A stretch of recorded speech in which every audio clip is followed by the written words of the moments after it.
Hey, what's up? It's Lego Jang here with my first look at the Lego Marvel Superheroes set from the Avengers release. This is the Hulk. This is from the so-called Ultra Build series. I've previously seen the DC comic version ones that I've done reviews of in the past, as well as their combiners. Now we finally got the Marvel ones coming out. This is set number 4530. These are heroes that you build together, and they're definitely not minifig scale, as you can see by my hand. I'm not going to spend a lot of time staring at the box, but I will point out that there is a combiner again. There are actually combiners for each of the pairs, but I'll get to those in separate videos. Let's go ahead and see what parts come with this set. Alright, so here I've set up and organized the parts kind of by type, and I'm gonna assume for purposes of this video that most of you have seen the Lego Hero Factory builds before, at least some of them, so you're familiar with this style of building where it uses ball and socket joints to put everything together. All these parts are compatible with the Hero Factory series, and I might use some Hero Factory terminology along the way. Apologies for that, but getting right into it. First of all, the bodies. They have two body or torso pieces right here, the main skeleton pieces. This one is the extra large. This is the largest size of torso piece that they make. This one is actually the smallest size that they make. So this is the normal height, and you can see the difference between them. This one is much taller, so only been used for larger sized characters. But then this one right here is narrower. It doesn't have the extra ball joints up in the middles of the shoulders. So the standard, most typical torso looks like that at the top. This one is missing a couple, but this is the normal height. So I'll put those aside for a second, and then going through the rest of the ball and socket joints that we have here. First of all, these parts we just got in the Hero Factory series, in the most recent Breakout series that came out, the Series 4 versions. I've just released this color, but we've had this same shape before, which we also have more of those here in just the regular black. So these are all the same size and shape.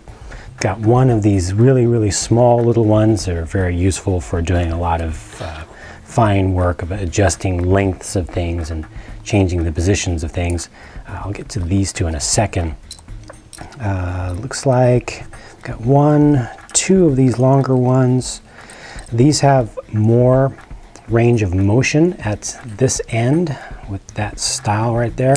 That actually allows you to make things go through a very wide range. And in this set we have two here in black that have one pinhole right here. So that gives it just a little bit of extra length compared to these that are the more normal length, the shorter length, but they're in the dark bluish gray in this case. And some regular leg and lower arm pieces. There's some of the most common joint pieces that they have in this system. Some ones that have the sockets at both ends, and then just the ball in the middle where you can attach something onto that like so, and this can actually rotate around. Very useful for mock making, these are. And then these two pieces right here are friction adders. So these actually have more friction in this end than the standard socket. So right here, this adds a lot of strength. So if you have a point that needs you don't want to put a whole lot of joints onto it to make it stiffer. You can just put one of these on, and it actually adds on to a socket like so. Just adds a little bit of length and gives you a lot more strength. So you've got two of those in there. Moving on to the armor pieces, we have three full-sized body armor pieces in gunmetal gray, like so. These are just pretty straightforward. And then a couple of these blues in the 5 long length. A couple in the 5 long length, again gunmetal this time, and then same length in lime green. Also in the lime green, feet. This is the standard feet from Hero Factory these days. And then a couple of these large hand pieces which also fit into the ball and socket joint system. However, these were introduced in the 3.0 series of Hero Factory, and these are the ones that were used for kind of animal style hands or paws. So extra large there, and you can clip things on here like Exoforce arms and hands. These are basically lightsaber sized little rods, the mini half-sized rods. You can also attach things that are lightsaber sized onto these two attachment points here. And then there's just one Technic piece that's going to be used to attach the two body pieces. And then finally, a couple of new exclusives, brand new, first time that we've been seeing these actually in production. First of all, this huge chest armor plate. In this case, it's just going to be the chest of Hulk, but normally we call these plates armor pieces. Just really enormous, actually attaches at 2 points. And this is the same mold for Hero Factory fans out there. This is the same mold that's going to be used for Stormer XL in the second wave of the Breakout series for summer of 2012 for Hero Factory. And then last but certainly not least, the head of the Hulk. And we've seen preview pictures of this for quite some time. Showed it off at one of the toy fairs also. Here it is finally in the flesh. Kind of has the comic strip look with a little bit of extra boxiness to it.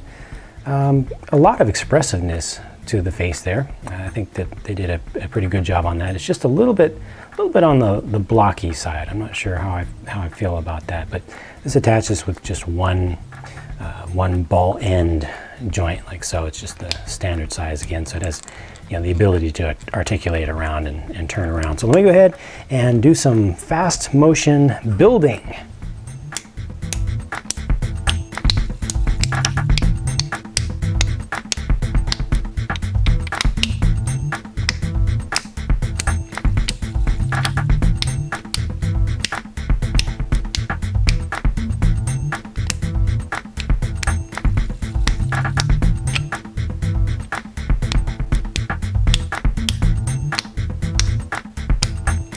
Hulk smash! There you have them. That is the Hulk fully built. Impressions. Well, first of all, let me just give you a little rotation here to let you see what he looks like from all angles. And you can see from the back it's not covered up very well. Yeah, that's what he looks like. Impressions from me. I kind of like this area right here. That looks mean, very Hulk-like. You add in this stuff right here, it's okay. You know, Hulk is often portrayed having his hands balled up like fists, so I kind of get that. The lower legs, though, really bother me a lot, and this might be just a personal thing, but they're so skinny with no covering over that at all. It just kind of looks like chicken legs on the bottom of an elephant. You know, they're so short. It's very awkward to me. I think probably everything from the waist up to me looks pretty cool. And I like what they did here construction-wise to get the heavy shoulders there. I think that just that design, how they put the parts together there, it's very simple, but I think it worked out really well to get the overall look and feel of the, you know, the really top-heavy Hulk. From the back, all of these figures that are made in this line generally just don't look good from the back because they're open to kind of reduce the number of parts that are included and keep the costs of the sets down. They focus all of the coverage on the front. And speaking of that, I mean, when you look at it from this angle, even with the legs that kind of bugged me a little bit, with the knees bent, which kind of makes sense. You know, he's kind of squat down a little bit, ready to spring out and pounce.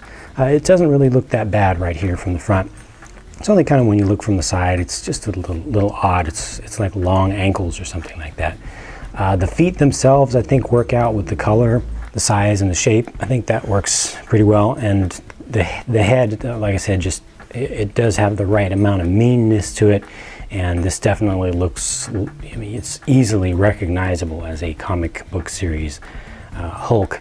Now, for folks that are into making mocks or my own creation, you know, custom creations, this does have these parts which are new in this color, these hand pieces. We haven't had them in the lime green color before. You also have this huge chest piece that we have not had before. So those are some kind of big hits. And also, we will probably be able to more easily, if you use Bricklink, you'll be able to more easily find these short lime green pieces here, as well as these 5 long lime green armor pieces here.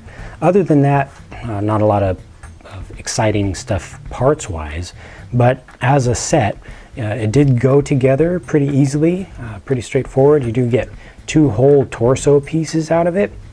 And as far as like the ability to, you know, back this out a little bit, zoom out a little bit, come up a little bit, just to show kind of his range of motion of the legs and the arms, you know, works pretty well. Like he's got a lot of motion. He can be really running, he can be really leaping, you know, it's got all of the movement that you expect out of an action figure, plus a little bit more, I'd say. You know, the head can be turned and looked any kind of way. It just starts to look a little weird as soon as you're not looking at it in the kind of the default pose, you know, where if you kind of look at the insides of the arms, or heavens forbid you look from behind, but I think I don't know, the overall feel of it is pretty decent, but the details are a little awkward, I think, with this building system. Would have been a little bit better with a little bit more organic shapes rather than these Hero Factory, more robotic shapes that they used for everything. But that's it for now. That is the set. I will be reviewing all 3 of the releases from the Marvel series from Lego here, these Ultra Build extra large action figures, as well as the combination sets where they combine 2 of the sets together at a time to make a bigger version of one of them. So thank you very much for watching. Be sure to stay tuned for more, and I'll talk to you again soon.